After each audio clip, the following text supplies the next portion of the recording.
네, 전국의 초등학교 돌봄 전담사들이 초등 돌봄교실 지자체 이관 반대와 전일제 근로보장을 촉구하며 돌봄 파업에 나섰습니다. 경남도 교육청이 돌봄 전담사 파업에 대한 돌봄 공백을 최소화하기 위해 여러 대책을 마련하고 있는데요. 하지만 과연 괜찮았을까요? 자세한 이야기 구지은 기자와 연결해 나눠봅니다. 네, 구 기자, 일단 돌봄 전담사들의 파업은 예정대로 진행이 됐죠? 네, 그렇습니다. 경남 지역 초등학교 돌봄 전담사 880여 명이 소속을 지방자치단체로 이관하는 법안 제정에 반대하며 6일 파업에 들어갔습니다. 이와 관련해 경남도 교육청은 초등학교 500여 곳의 교장이 돌봄교실 운영에 참여하겠다는 입장을 밝혔고요. 비상 상황에는 교육감과 교육장도 돌봄 지원에 나설 계획이라고 전했습니다. 네, 앞서 경남 지역엔 돌봄 전담사 880여 명이 파업을 진행했다고 얘기했는데 이 도내 초등 돌봄 교실과 돌봄 전담사 규모가 어떻게 됩니까? 네, 도내 초등 돌봄 교실과 돌봄 전담사 운영은 창원시가 운영 학교 수 112개, 교실 수 227개, 초등 돌봄 전담사 227명이고요. 진주시 운영 학교 수가 44개, 교실 수 44개, 돌봄 전담사 89명 등 18개 시군의 총 운영 학교 수는 515개, 교실 수 889개, 초등 돌봄 전담사는 모두 889명입니다. 네, 이번 파업을 살펴보면 지방자치단체로의 소속 이관 반대가 주된 내용으로 보이거든요. 자세한 내용을 좀 알려주실까요? 네, 이들은 지방자치단체가 돌봄교실을 운영하도록 한 국회 법안인 온종일 돌봄법을 문제 삼았습니다. 지금은 각 시도 교육청이 돌봄교실을 책임지고 있는데요.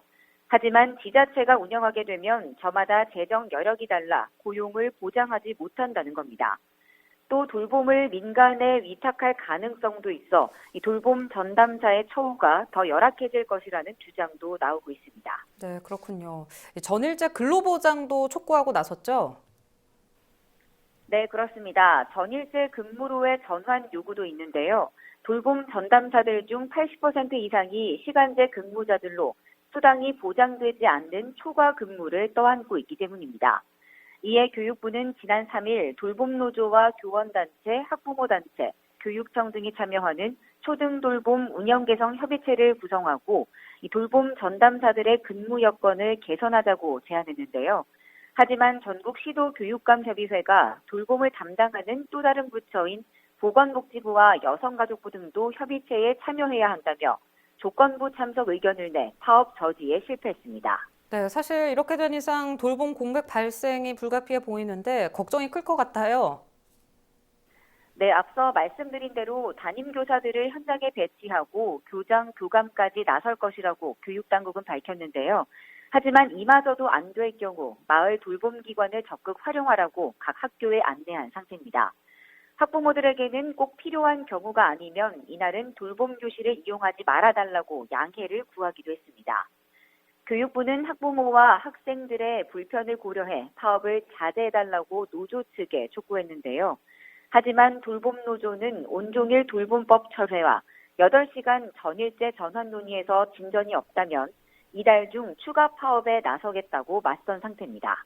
네, 이번 파업으로 학생들도 그렇고 학부모들도 굉장히 당황스러웠을 것 같은데 어떻습니까? 네, 그렇습니다. 이번 파업이 오래전부터 예고가 돼 있었다기보단 거의 대부분이 파업 소식을 하루 이틀 전에 문자로 통보받으면서 학부모와 학생들의 혼란은 커질 수밖에 없었습니다. 자녀를 혼자 키우는 워킹맘들이나 맞벌이 부부 등은 갑작스럽게 진행된 파업에 부모님이나 지인들에게 어렵게 아이를 맡기거나 연차 반차를 내고 아이들을 돌봐야 했습니다. 사실 코로나19 때문에 정상 등교가 시작된 지도 얼마 되지 않았잖아요. 그런데 바로 이런 상황이 벌어지다 보니 난감한 기색이 역력했습니다. 네, 알겠습니다.